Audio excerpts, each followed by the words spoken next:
Remember the GFC? Stocks all around the world are tanking because of the crisis on Wall Street. At one point, the market fell as if down a well. Let's talk about the speed with which we are watching this market deteriorate. What in the world is happening on Wall Street? Yeah, that was a real bad time. It was triggered by American banks doing a bunch of very bad financy things, including subprime mortgage lending, which is basically giving home loans to people who really can't afford them.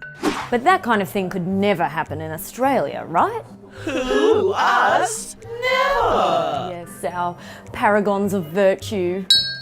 So the banks have been portraying themselves over the past few months as very decent corporate citizens. They've been saying we don't make high-risk loans, we don't do no-doc loans or low-doc loans. We make sure that our customers have a deposit of at least 30%.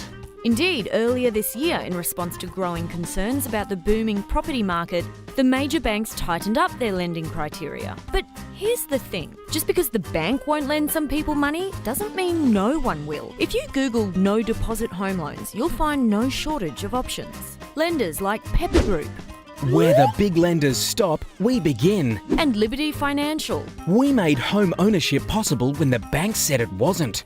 And Resolve Finance.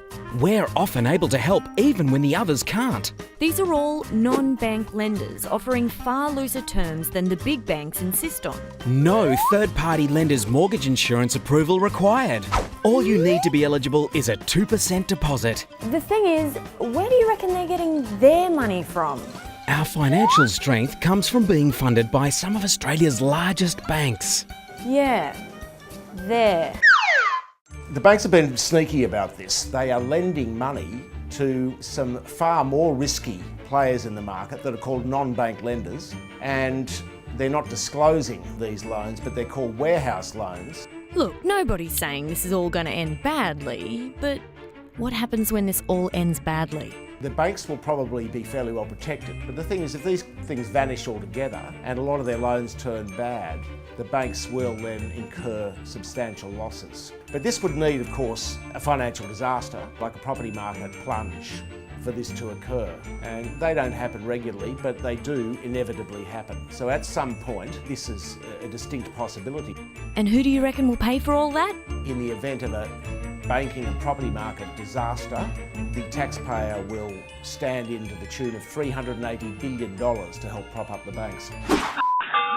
So, what can be done to maybe avert that sort of a disaster?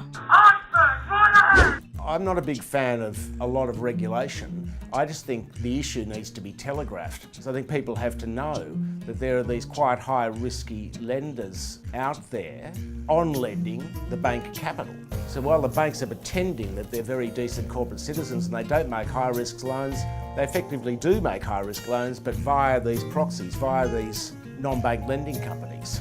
Because ain't nobody got time for another GFC.